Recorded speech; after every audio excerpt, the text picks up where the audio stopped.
최근 금융당국의 규제로 인해 은행들의 대출금리가 가파르게 올라가면서 금융소비자들의 반발이 커지고 있습니다. 논란이 커지자 금융감독원이 주요 은행 여신 담당자들을 소집해 대출금리 산정 체계 등을 점검하기로 했는데요. 현재 상황 알아보겠습니다.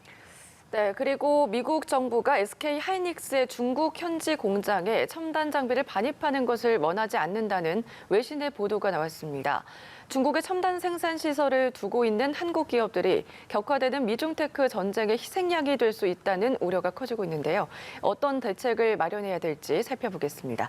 네, 김대우의 경제읽기 김대우 박사 자리에 있습니다. 어서 오세요. 안녕하세요, 박사님. 반갑습니다. 금감원이 은행들의 이 대출 금리에 대해서 헛기침을 좀 했네요. 어떻게 보셨습니까? 예, 그동안에 고승범 금융위원장은 정부는 은행 대출 금리에 대해서 관여할 권한도 없고 또 관여할 의사가 없다라고 상당히 강경한 입장을 보였습니다.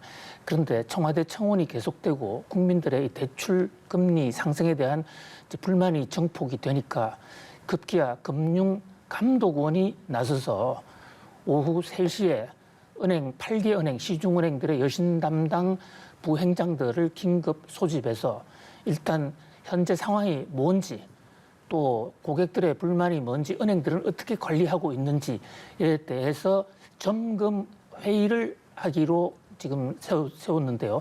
이 대목에 대해서 지금 이 관심이 대출금리 올라서 타격을 받는 사람이나 또 금융당국, 금융관계자들 관심이 집중되고 있습니다. 네, 기준금리를 높이겠다는 뜻을 계속해서 밝혀온 것 같이 기준금리 인상에 따라서 대출금리도 꾸준히 인상될 거다. 그런 가능성이 큰데요. 소비자 부담을 줄이기 위해서는 어떻게 해야 될까요? 예, 지금 우선 문제가 되는 것이요. 일반 소비자들, 국민들이 부담을 느끼고 또 충격을 받고 있는 것은 이 한국은행의 기준금리, 그러니까 RP 금리라고 그러는데요. 네. 그거 올란 그만큼 오른다면 충분히 예상 가능하고 또 설득 가능할 것입니다. 그런데 한국은행 기준금리는 잘 아시다시피 지난 8월 때 0.25%포인트 올랐지 않습니까? 네. 그런데 실제 지금 우리나라 은행들의 주담대 금리나 신용대출 금리는 이 상품에 따라 좀 차이는 있지만은 약 0.6% 내외 올랐어요. 뭐 많은 경우는 0.67%까지 올랐고요. 그중에 전세 대출 금리는 1%포인트까지 올랐습니다. 그러니까 한국은행의 기준금리보다도 적게는 3배, 많게는 5배까지 올랐거든요. 자, 지금 그래픽이 나오죠. 예. 신용대출 같은 경우에는 8월 달부터 11월 달 사이에 4.17%에서 4.68%로 올랐지 않습니까? 그다음에 이제 주담대 중에서도 수시로 금리가 변동하는 변동금리는 4.19에서 4.81로 또 주담대 고정금리 한 번 정해놓으면 몇 년간 끝까지 가는 4.42에서 5.38 차이는 있지만 0.6% 내외로 올랐는데요. 문제는 지금 기준금리는 0.25%밖에 안 올랐고 또 예금금리, 기준금리가 조정이 되면 예금과 대출금리가 같이 올라가는 게 상식이기도 하고 또 경제 원리이기도 하거든요. 그런데 예금금리는 0.2%밖에 올리지 않았습니다. 기준금리보다 더 적게 올랐습니다. 그런 상황에서 대출금리가 이 기준금리보다도 3배에서 5배까지 올라가니까 이제 소비자들의 불만이 나오는 것이고 특히 그중에서 신용대출금리의 경우에는 5배까지 올랐는데 신용대출은 전세값이 올라서 어쩔 수 없이 신용대출금도 더 많이 받았는데 거기다가 대출금리까지 올라가니 서민들이 조금이 아니라 경우에 따라서는 상당한 어려움을 겪고 있는 것이거든요. 그런 면에서 자 지금 금리 인상은 불가피해 보입니다. 그것은 금융 안정화를 위해서 또 경기 조절을 위해서. 그런데 문제는 이 중앙금리 그리고 한국은행 기준금리 올리는 것과 실제 금리 또 예금금리가 어느 납득 가능하게 올랐을 때 국민들의 불만이 적을 것이고 또 어느 정도 예측이 가능해야 되는데 갑자기 많이 오르고 왜 올랐는지를 잘 모르겠다. 이러다 보니까 국민들의 원성이 커지는 것이죠. 네. 오늘 그래서 금감원 주도의 회의에서 좀 자세한 해명이 나왔으면 합니다. 설명을 해봐라 왜 이렇게 올랐는지 그런 거에 그렇습니다. 대한 예. 좀 이야기를 할 거라는 말씀이셨는데 금융시장에서 지금 1금융권보다 2금융권에서 금리가 더 낮고 또 중저신용자가 고신용자보다 우대받는 기현상이 발생하고 있는데 여기에 대한 시정 조치도 좀 필요하지 않을까요? 그렇습니다. 지금 아주 좋은 지적을 해주셨는데요. 보통 금융시장에서는 상상할 수 없는 현상들이 지금 빚어지고 있는 것입니다. 1금융권이라고 그러면 한국은행과 직접 거래하는 일반 시중은행들을 1금융권이라고 그러고요. 2금융권은 소위 말하는 좀 서민금융이라는 상호금융, 상호금융은 신협 같은 조합원들끼리 돈을 모아서 운영하는 겁니다. 자, 지금 그래픽에 보시는 대로 대출금리가 상호신용금고의 대출금리하고 은행의 대출금리하고 비교해보니까 은행이 더 높단 말이죠. 그 은행은 1금융권이고 중앙은행과 직접 거래를 하기 때문에 금리가 싼 것이 자금 조달 코스트가 낮기 때문에 당연한데 오히려 은행이 더 높아졌어요. 저건 분명한 비정상적이고 전 세계적으로도 매우 이례적인 현상이죠. 자, 그다음에 또 하나 네. 신용 등급이 높으면 1등급이다. 그리고 수능도 1등급을 받으면 어느 정도 좀 그 보상이 주어지지 않습니까? 네.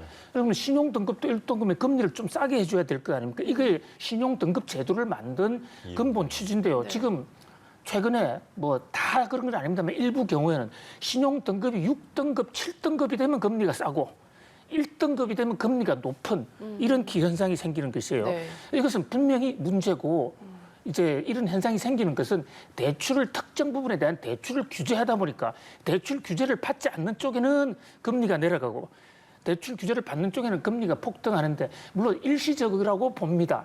그러나 현재 이제 우리나라는 기본적으로 자본주의 시장 경제체에서 시장 원리를 주도로 하는데 정부의 대출 규제 때문에 금리 왜곡 현상 또 그런 와중에 내금리 또 일반 소비자들의 전체 금리가 올라가니까 혹시 내가 당하고 있는 것은 아닌가? 정부가 관치금융으로 국민들에게 피해를 주고 있지 않은가? 이런 지금 오해를 증폭시키고 있다. 그런 면에서 좀 서둘러 대책을 세워야 할 것으로 보입니다. 네, 알겠습니다.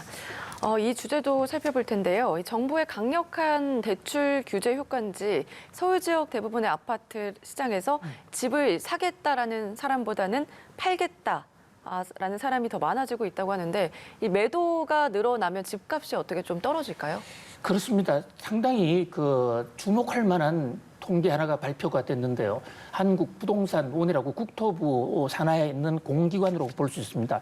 거기서 서울 아파트 매도자 지수, 매도, 매수, 매매 지수를 한번 조사를 해봤어요. 이게 계속 조사하는 것이거든요. 네. 그런데 가장 최근에 나온 11월 중간 주에 보니까 이게 매도가 매수보다 더 많답니다. 이제 매매 수급 지수가 100이면 팔려는 사람과 사려는 사람이 똑같이 많을 때는 100이고 팔려는 사람이 좀 더 많으면 99로 이하로 내려가고 사려는 사람이 많으면 100 이하로 올라가거든요.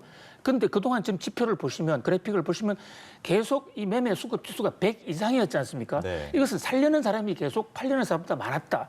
그러니까 집값이 올라갈 수밖에 없었겠죠. 그런데 드디어 이제 이게 100 이하로 떨어진 겁니다. 팔려는 사람이 살려는 사람보다 조금 더 많아진 겁니다. 지난 4월 달에도 이사 부동산 공급 대책 발표한 이후에 잠깐 그랬는데 이게 오래 가지 못하고 다시 수급지수가 올라갔지만은 이번에 일단 수급지수가 100 아래로 떨어진 것은 적어도 영끌하자.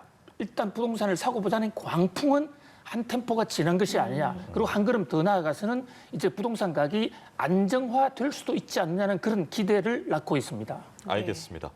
오늘 다뤄볼 주제가 많아서요. 이 주제도 좀 보겠습니다. SK 하이닉스가요. 미중 기술 패권 다툼에서 약간 곤란한 상황에 빠진 것이 그 첨단 장비 하나를 이제 도입하려고 했는데 중국 공장에 근데 미국이 이걸 좀 반대하면서 약간 좀 진퇴양난에 빠진 그런 모양새입니다. 그렇습니다. 그야말로 이제 고래 싸움에 새우 등이 터지는 꼴이죠. 새우 등이 아니라 아예 새우가 통째로 없어지게 된 그런 심각한 상황이 전개가 되고 있습니다. SK 하이닉스라는 회사, 세계 제2위의 반도체 시스템 반도체가 아니라 메모리 반도체 만드는 회사고 삼성전자에 이어서 2위입니다. 그런데 이 SK 하이닉스는 중국에 공장이 많거든요. 특히 유난히 많아요. 그런데 중국의 이 우시라는 지역에 대부분의 공장인데 거기다가 첨단 장비를 도입을 하려고 그랬는데 그 첨단 장비를 미국에서 반대해서 도입하지 못하게 됐다라는 로이터 통신의 보도가 나왔습니다. 중국에 들어가는 것을 중국 정부가 관장하기 때문에 사실 엄밀하게 따진다면 이게 네덜란드 거거든요. 네덜란드에서 중국에 수출하는 걸 막아버리는 거예요. 자, 그런데 그 첨단 장비가 워낙 중요하기 때문에 저 네덜란드 첨단 장비가 없이는 SK 하이닉스의 반도체가 생산성이 떨어져서 기존의 장비를 가지고 생산해서는 질도 나쁘고 가격도 나빠서 상당히 어려움이 생겼다. 지금 이런 지적이 나오고 있는 것입니다. 네, 이 SK 하이닉스뿐만 아니라 다른 국내 기업들에도 불똥이 튀지 않을까 우려가 되고 있는데 현재 중국 내 우리나라 공장은 어떤지 궁금하고요. 앞으로 이런 리스크를 어떻게 관리를 해야 될지도 궁금합니다. 예. 이게 과연 많은 이 국민들은 의아심을 갖습니다. 도대체 어떤 장비길래 저렇게 SK는 꼭 가져가려고 그러고 미국은 안 된다고 그러느냐. 네. 이 장비에 대해서 우리가 좀 알아볼 필요가 있을 것 같은데요.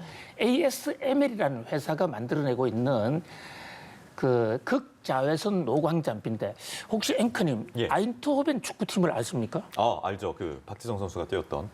히딩크 감독이 있었던 거기에 가면 필립스라는 회사가 있고 필립스라는 전자회사가 유럽의 전구를 제일 먼저 만든 회사인데 그 아인트호벤 축구팀을 바로 필립스가 운영을 했습니다. 필립스가 운영하는 회사가 ASML이고 거기서 극자외선 노광 장비인데요. 반도체가 아주 작은 웨이프에다가 많은 선을 연결하지 않습니까?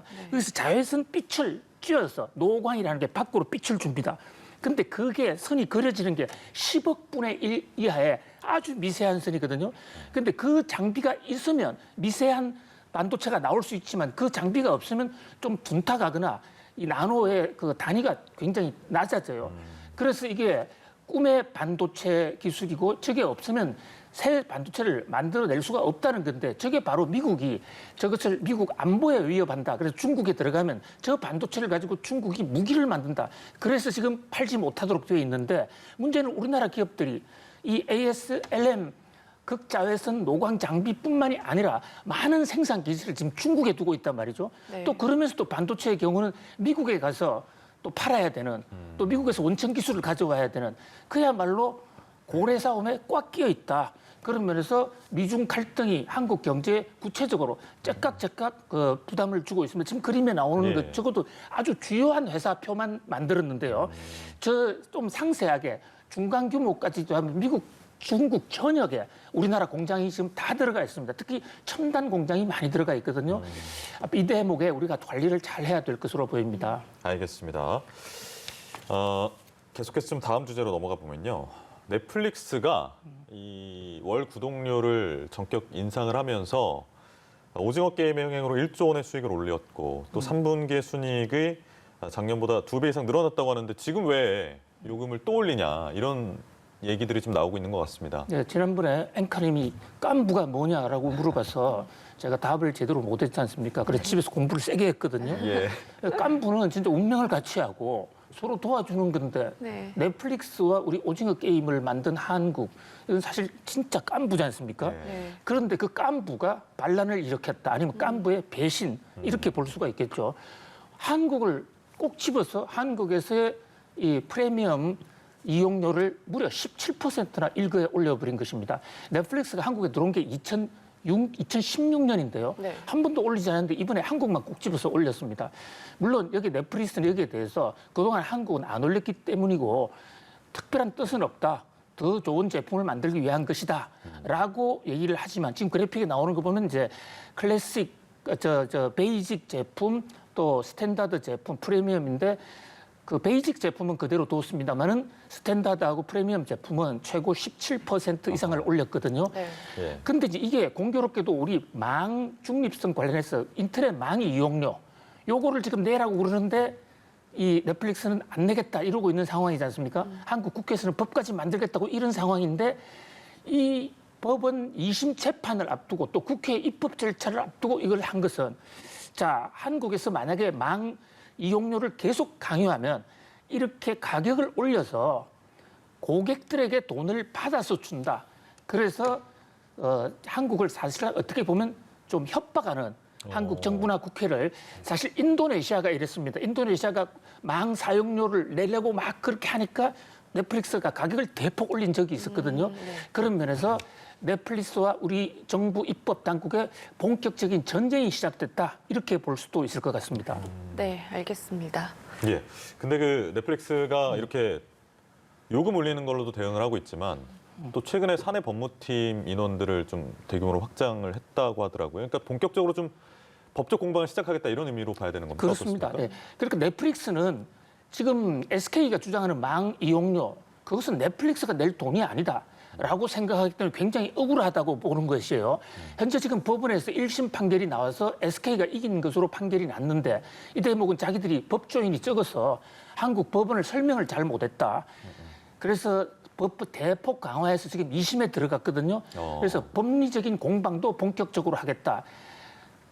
이 망 사용료가 미국에서 내고 있는 것은 자기들이 충분히 내고 있고 이번에 문제가 된 것은 미국에서 한국으로 끌어오는 그 스트리밍 서비스인데 그것은 SK에 필요해서 하는 거기 때문에 자기들은 낼 이유가 없다. 이런 입장을 계속 고수하고 있습니다. 알겠습니다. 네, 김대우의 경제읽기 김대우 박사와 이야기 여기까지 나눠보겠습니다. 고맙습니다. 고맙습니다. 고맙습니다.